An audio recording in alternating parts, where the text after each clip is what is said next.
Počelo je tako što sam prvo ja počeo da se vozim po Fruškoj gori, pa sam počeo da se trkam, to mi se svidelo i onda sam posle jednostavno to tako nastavio. Bio sam prosečan biciklista koji je želeo da od ničega u Srbiji napravi nešto. Znači, kada sam video kako nešto izgleda napolju, rekao sam, a zašto mi ne možemo to da napravimo ovdje?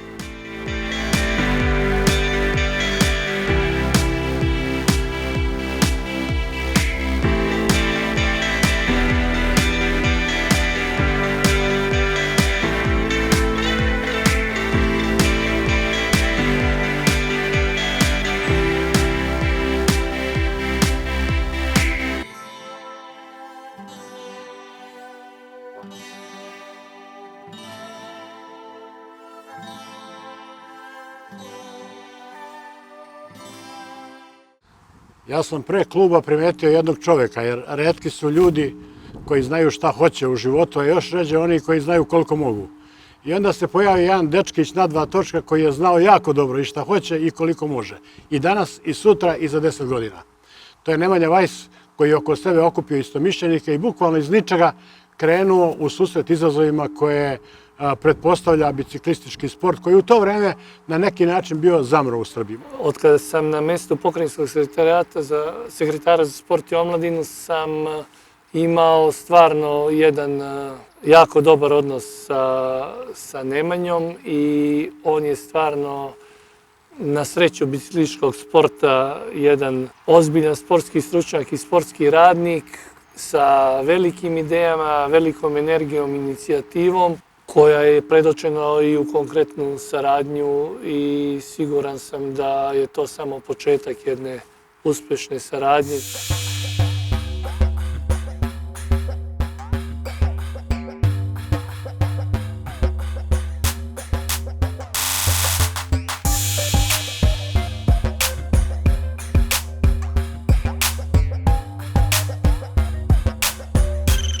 Tad se nije registrovalo kao danas, bilo je malo više papira i uglavnom 30. decembra su mene nazvali na telefon i rekli su kao gotovo rješenje, osnovan nam je klub. I ja sam 31. decembra seo u auto i otišao u Ministarstvo sporta da podignem rješenje gdje su se tad podizali rješenja. Ona žena me je tamo pogledala i rekla, Bože, blagi, ti si došao iz Novog Sada po rješenje, ja sam rekao da. I jako sam bio srećan kad sam se vratio za Novi Sad jer sam znao da je to osnovan nam je klub.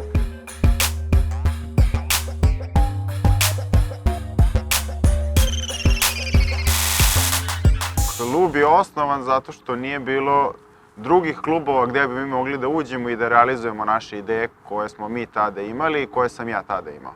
Klub su osnovali Eduard Župan, Nenad Berić i ja, a u početku nas je bilo 15-ak entuzijasta koji smo radili bez novca sa željom da nešto napravimo i da nešto pokrenemo.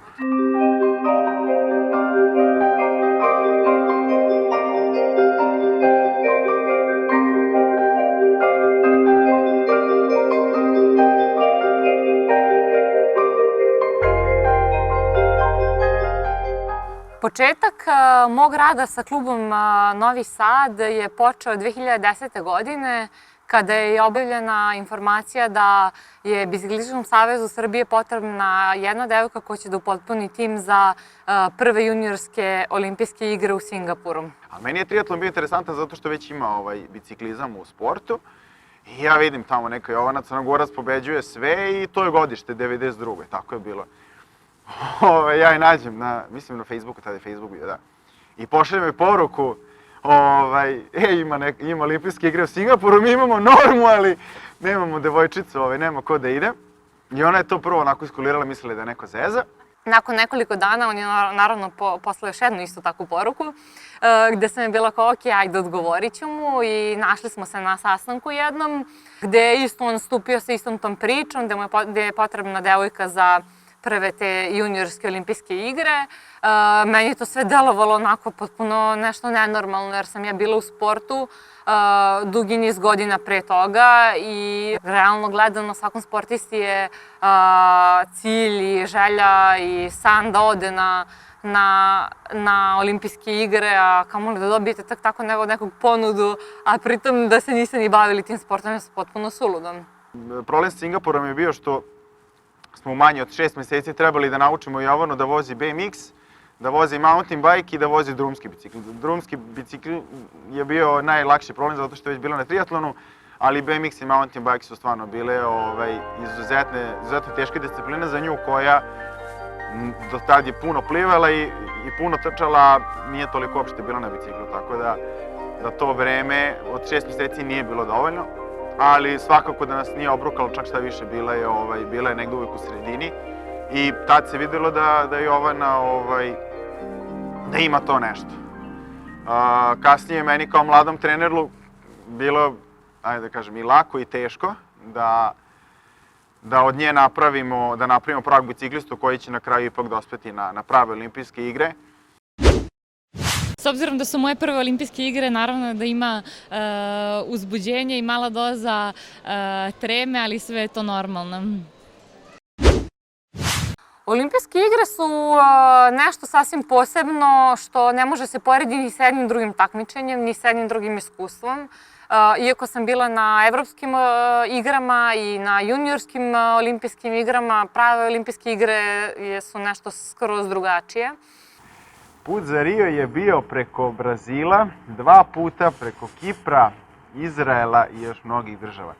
Izuzetno teško, verovatno smo Jovana i ja jedini verovali, odgovorno to mogu da kažem, da ćemo stvarno otići u Rio.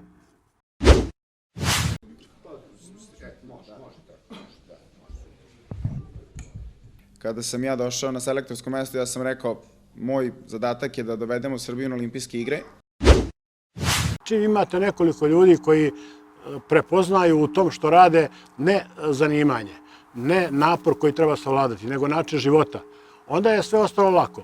Tako sam prepoznao upravo u Nemanji i njegovim istomišljenicima nešto što u to vreme, kažem, nije bilo zahvalno zato što oskudica je bila, nije bilo novaca, nije bila takva organizacija kao što je danas, nisu bile mogućnosti dobijanja prostorija kao što su danas, tako da je to bilo sve teško. Međutim, taj entuzijazam, ta predanost Nemanjina i svih njegovih saradnika oko njega, bila je dovoljan osnov verovanju da oni moraju uspjeti. Tata, ajde oteraj moj bajk vamo i daj ubaci te 2 torbe Romanove. Mislim, taj volan da je baš ostao tako, čudim se. Ideš ti, Mica, ajde.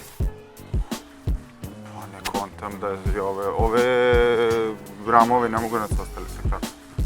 To je bilo znaš gde je to bilo? U kuhinji, ono što je razbijena. To i ramovi su bili u kuhinji, 100%. Ovo je antena gore. Ne, antenu gledam, antena treba da se skine, to znam. A gde je tato, unutra ili? Ja mislim da je unutra. Neko je ladno došao i razbio ovo, kako se zove. Pa ova... Da, nesite te ramove u klub. Ostali su novi ramovi.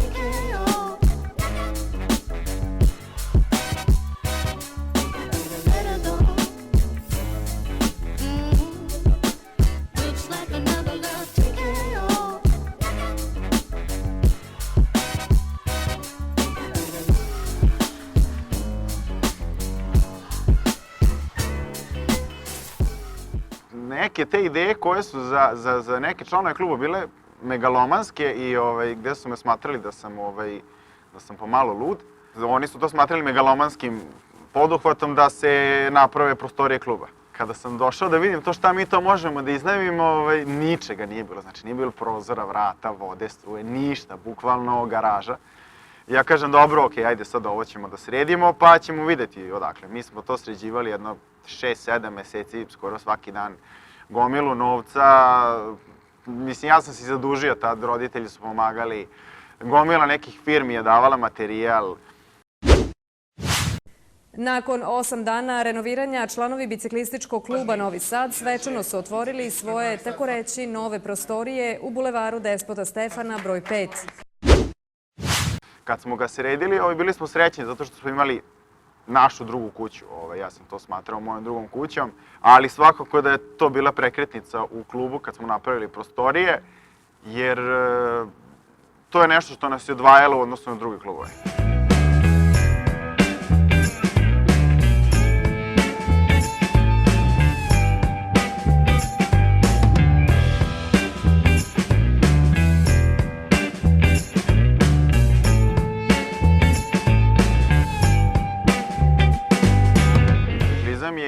Vožnja bicikla po gradu i konkretne akcije od grada do grada i cikloturizam, sve je to biciklizam. Ako bi mi odvajali te neke stvari, onda bi urušili ono kako ja vidim biciklizam, uništili bi moju ideju. A i kada smo deci predavali u školi, mi smo promovisali to da bicikl nije samo sport, bicikl je prevozno sredstvo, bicikl je kako potrošiti slobodno vreme, a možda i godišnji odmor.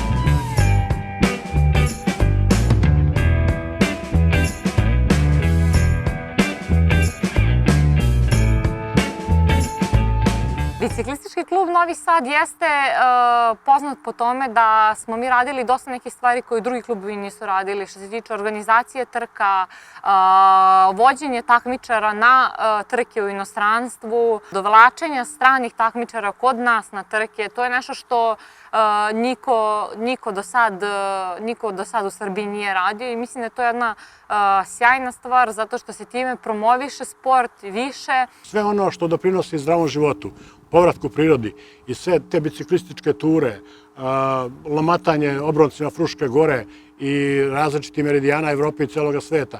Sve to doprinosi da biciklistički klub Novi Sad ne bude prepoznat samo u široj lokalnoj zajednici, a o tome svedoči i renovirani klub Salkano, odnosno proizvođač bicikla i biciklističke opreme iz Turske, koji vodi naš, uslovno rečeno, zemljak iz Novog Pazara, koji je upravo u ovom klubu i u ljudima u klubu prepoznao te vrednosti o kojima sada pričam.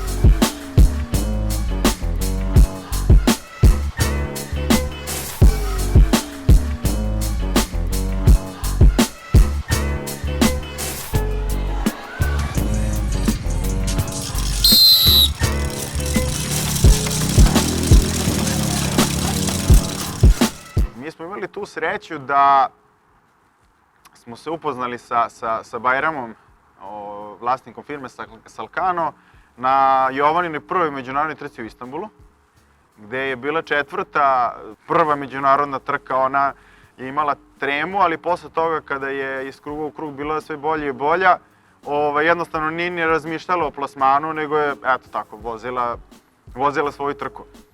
Bajram je to video, mi smo pričali u feeding zoni i kada je Jovana završila, on je rekao kao ide, ok, sad kao cela reprezentacija, dođite, vodim vas na ručak.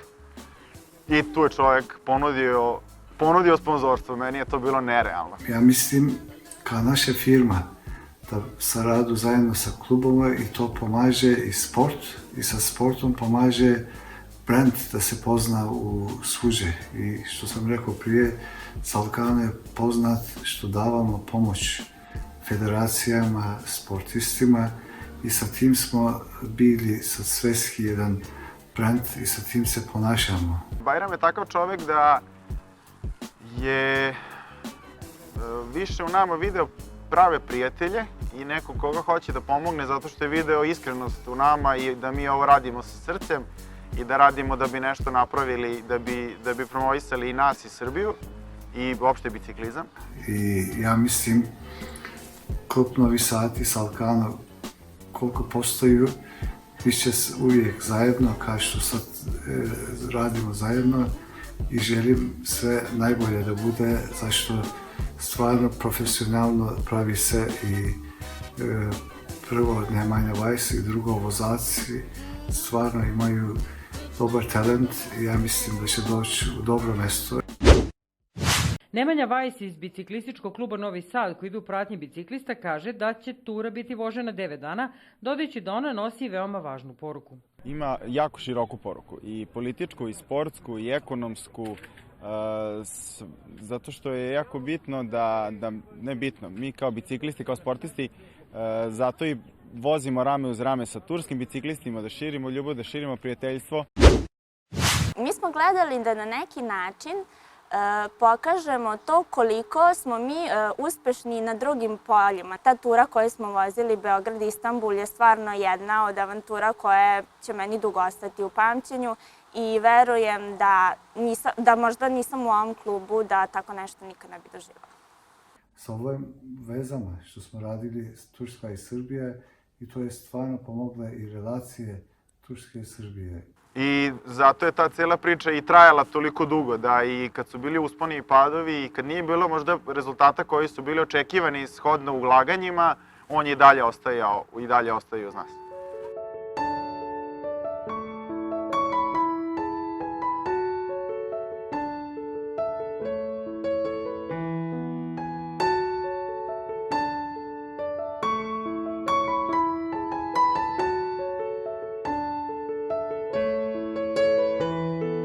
Atmosfera nam je, mogu slobodno kažem da smo mi, to je kao druga porodica, jer vi kojim god sportom da se bavite, ako neko vreme provedete tamo, naravno da će vam ti ljudi postati bliski i dragi. I ja sam isto tako od malena zapravo u ovom klubu i okružena sam tim nekim ljudima koji su stvarno meni kao druga porodica. I uvek sam znala da na njih mogu da računam i da se oslonim i da ću uvek dobiti neki koristan savjet. Porodica uključena u sport i u klub, konkretno kod nas u klub, ja mislim da je dobra stvar zato što bez toga, bez podrške drugih ljudi sa strane kojima nije interes financije i novac, već ljubav prema sportu i prema takmičarima koje se bave u vašem klubu, odnosno našem klubu, mislim da je to nešto što samo može da bude pozitivna stvar.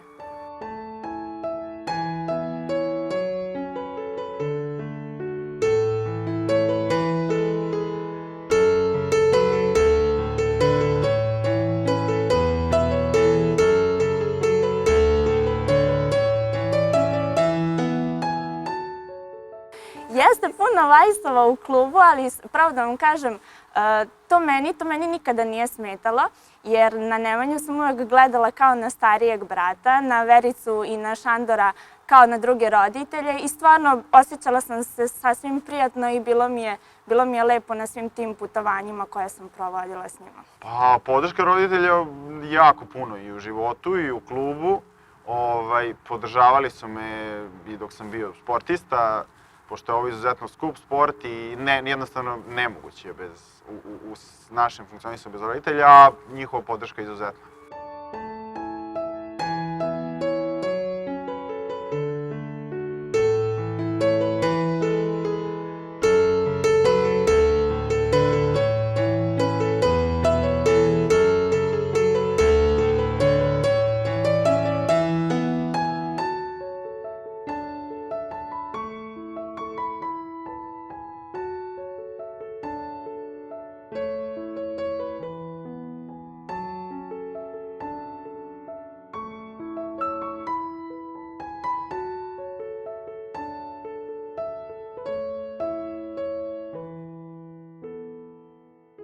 Budućnost biciklističkog kluba Novi Sad je u tome da nastavimo organizaciju trka, da podmladimo i trenerski kadar i da dovedemo nove takmičare. To je ono što će se dešavati u narednom periodu, a svakako da je najbitniji projekat organizacija Evropskog prvenstva 2021. godine na Petrovaradinskoj tvrđavi.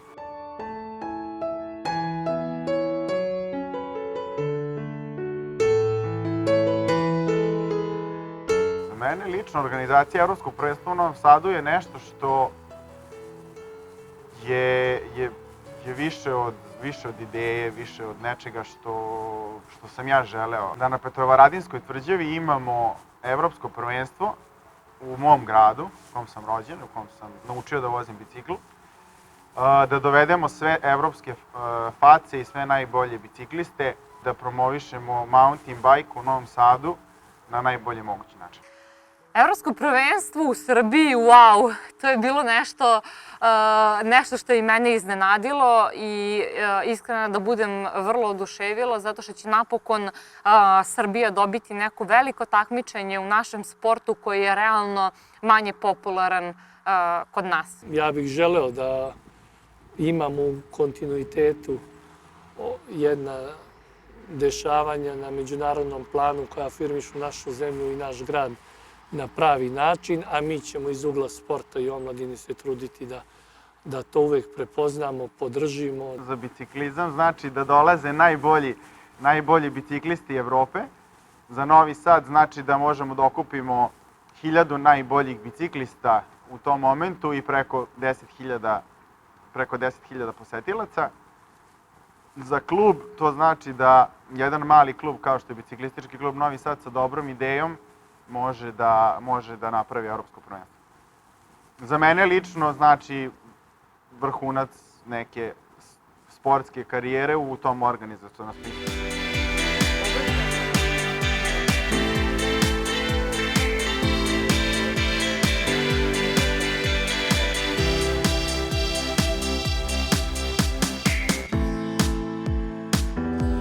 Moja želja je bila da u Srbiji napravimo nešto što već ima u svetu, a znao sam da mi to može.